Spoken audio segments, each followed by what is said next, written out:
Bismillahirrahmanirrahim. Allahumma sholli ala Muhammad wa ala ali Muhammad. Hadirin para asatid yang saya muliakan, izinkanlah dan mohon dikoreksi, mohon dikritik, mohon dibantu.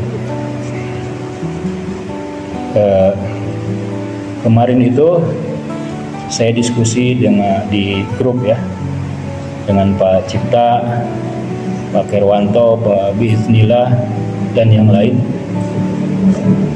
Ada yang men-share tentang keganasan HTS, bagaimana mereka membunuh warga minoritas Kristen, Alawi, dan yang lain, yang mungkin tidak, bagi sebagian orang tidak menyangka ya. Sementara Zionis, Amerika, Israel itu pada diam saja. Nah,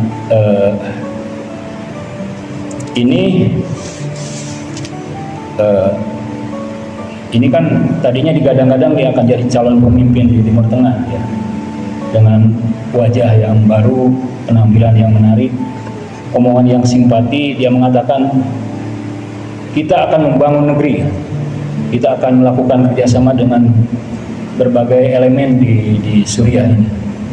Namun apa yang terjadi itu membuat kita merinding.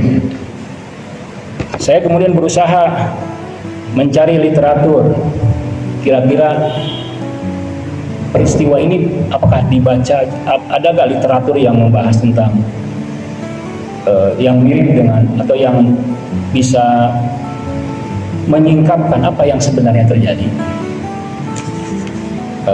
Alhamdulillah saya menemukan ya, menurut saya di tafsirnya Mullah Sadrak. Saya ini beruntung, setiap kali saya melihat fenomena apapun di luar ekonomi, politik, saya selalu menemukan ya jawabannya di kitab Mullah Sadra itu. Mullah Sadra itu kan salah satu figur hikmah Isra. Jadi bukan Suhrawardi saja. Filsafat iluminasi itu ada yang khusus ya, ada juga yang umum. Yang umum itu termasuk juga Mullah Sadra, Ibnu Arabi, Rumi, Sabzawari, dan mungkin yang lain.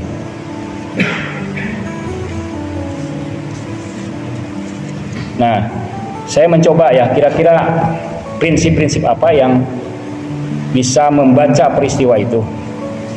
Pertama,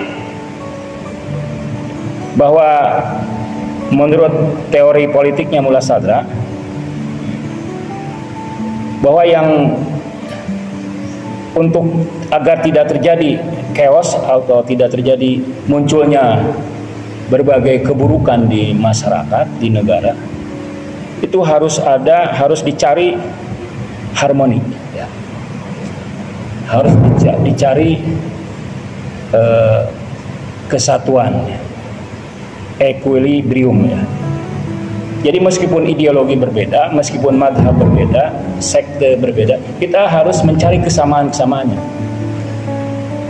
Kalau orang yang kekeh dengan identitas politiknya, dengan ideologi politiknya, bahwa semua harus seragam, semua tidak boleh berbeda, harus satu aliran, satu paham, nah ini akan menimbulkan totalitarianisme.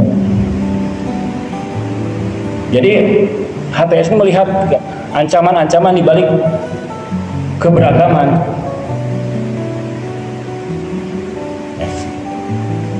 Jadi pastilah di masyarakat yang plural banyak ideologi, banyak madhab, banyak sekte. Tapi kita harus bisa mencari ya kesatuannya. Kan dalam diktum itu apa yang lebih dekat ke kesatuan, ke wahdah itu lebih sempurna ya. Apa yang lebih jauh dari kasrah mendekati wahdah, kesatuan itu lebih sempurna. Jadi carilah kesatuannya, carilah kepaduannya meskipun berbeda-beda. Yang kedua,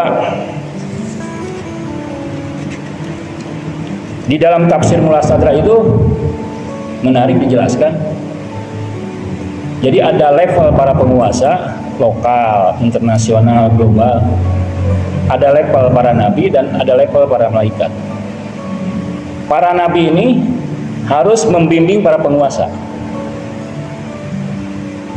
Dan nabi dibimbing oleh para malaikat, malaikat dibimbing oleh Tuhan.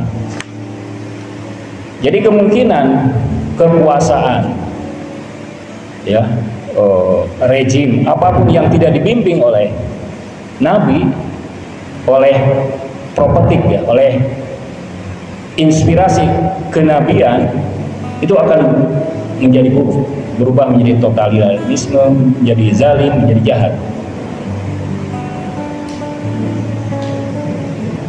Nah, ini yang kedua. Yang ketiga, di dalam agama itu sering terjadi great paradoks besar. Menurut penelitian, semakin seseorang rajin beribadah, ya, semakin dia memiliki prejudice buruk terhadap yang lain. Nah, ini paradoks, ya. Seharusnya semakin soleh, semakin rajin ibadah, rajin sholat, dia seharusnya husnudon sama yang lain. Tapi penelitian membuktikan terjadilah paradok. Ya. Saya juga dalam keseharian sering melihat paradok itu, ya. Misalnya dalam fikih kan berbagai macam detail ada, ya. Kadang-kadang saya itu diawasi oleh seorang.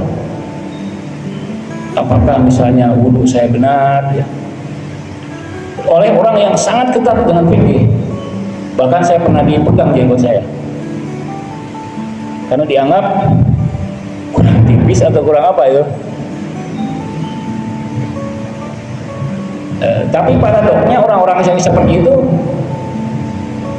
dia hanya komitmen konsisten dengan hal-hal luaran saja, ya. Misalnya apakah dia mencoba menjalin komunikasi yang baik, ya, menjalin hubungan yang baik, relasi yang baik. Yang dia perhatikan adalah kesalahan orang. Nah, itu mungkin Anda pernah menyaksikan sendiri.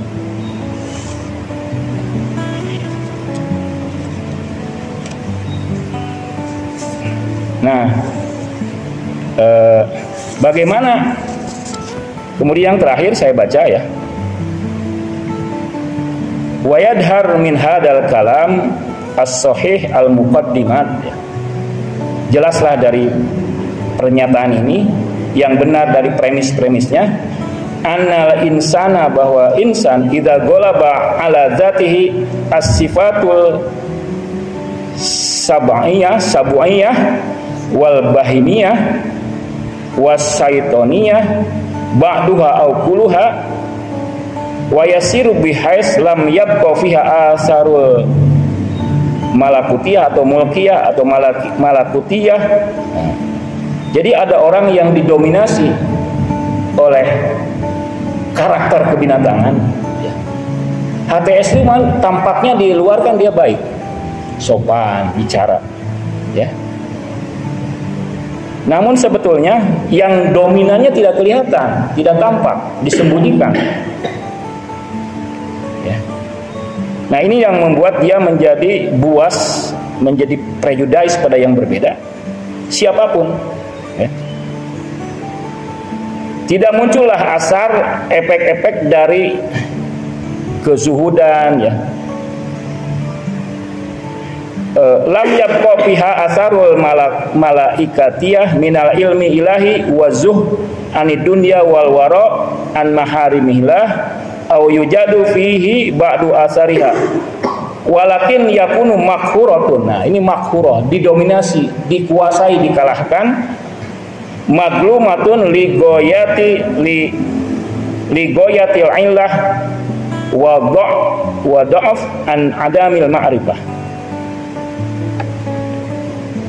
Jadi kadang-kadang seperti ini berbuat baik, misalnya kaba'dil af'alil hasanah, perbuatan baik yang sopan, santun, hangat. Sodiro an ba'dil ashqiya, itu juga muncul dari orang-orang yang jahat ini. Tapi itu ittifaqan, ya, itu random, acak. Karena yang dominan adalah ya hewaniahnya, binatang buasnya. Itu mungkin yang kita bisa gunakan bacaan ini untuk membaca apa yang terjadi di Suriah, ya. Nah, diskusi kita diakhiri dengan kita harus bekerja sama dengan poros-poros yang memang bekerja sama dengan Republik Indonesia, poros-poros perlawanan misalnya, karena itu satu-satunya yang bisa menjernihkan, menyingkapkan ya hakikat kebinatangan buas mereka. Tapi minimal ciri yang kita bisa lihat bahwa mereka itu terlalu suka suudon sama orang lain. Semakin soleh, semakin rajin sholat, suudon, merasa dirinya paling baik, merasa dirinya paling soleh. Demikian. Allahumma sholli ala Muhammad wa ala ali Muhammad. Allahumma surna ma'a Muhammadin wa ali Muhammad. Allahumma rizukna syafaata Muhammadin wa ali Muhammad bihaqqi Muhammadin wa ali Muhammad. Wassalamualaikum warahmatullahi wabarakatuh.